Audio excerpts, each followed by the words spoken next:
Hi అండి. అందరికీ నమస్కారం. అందరూ ఎలా ఉన్నారు? నేను చాలా బాగున్నాను. నార్మల్‌గా అయితే రొయ్యలు వాళ్ళు క్లీన్ చేసేసి ఇచ్చేస్తారు. అంతటితో అయిపోయింది కాదండి. దీని ప్రాసెస్ ఇంకా చాలా ఉంటుంది. ఆ ప్రాసెస్ అంతా నేను లాంగ్ వీడియోలో పోస్ట్ చేశాను. ఆల్రెడీ నేను చిన్న బిట్టు ఫస్ట్ స్టార్టింగ్‌లో వీడియో చేశాను కానీ అది కొంచెమే ఉంది. అందుకే ఈసారి నేను లాంగ్ వీడియోలో నేను క్లీన్ చేసిన ప్రాసెస్ అదంతా కూడా పోస్ట్ చేశాను.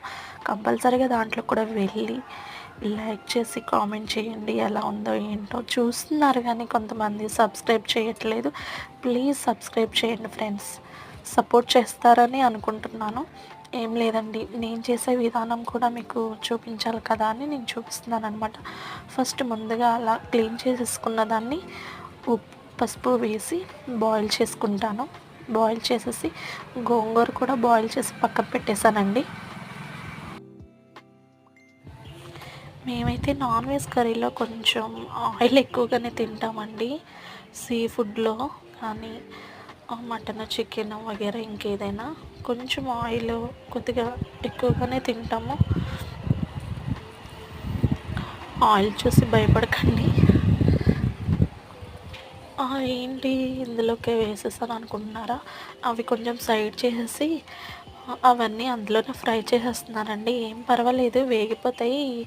ఎలాగో ఈ రొయ్యలు కూడా నూనెలో వేగాలి కదా, అందు గురించి నేను అలా వేసాననమాట.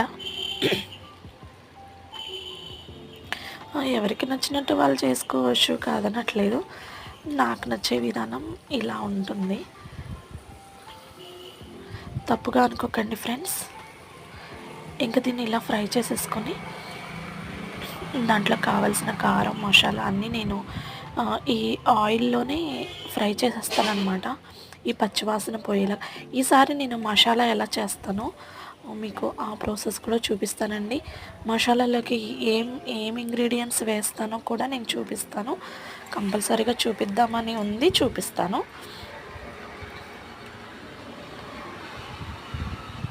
ఇలా గోంగూర నేను మెదిపేసుకుని పక్కన పెట్టేసుకున్నాను. ఇలా బాగా దగ్గరికి అయిపోవాలి. దగ్గరికి అయిపోయిన తర్వాత ఆయిల్ అంతా కొంచెం బయటకు వచ్చేలాగా ఉన్నప్పుడు ఈ గోంగూర కర్రీ మనం దించుకోవాలన్నమాట. చూడండి, చివరిదాకా చూసి ప్లీజ్ లైక్ చేసి కామెంట్ చేయండి ఫ్రెండ్స్. ప్లీజ్ సపోర్ట్ చేస్తారని అనుకుంటున్నాను. మీకు కనుక ఈ వీడియో నచ్చితే ఒక కామెంట్ చేయండి. ఓకేనా? Thank you.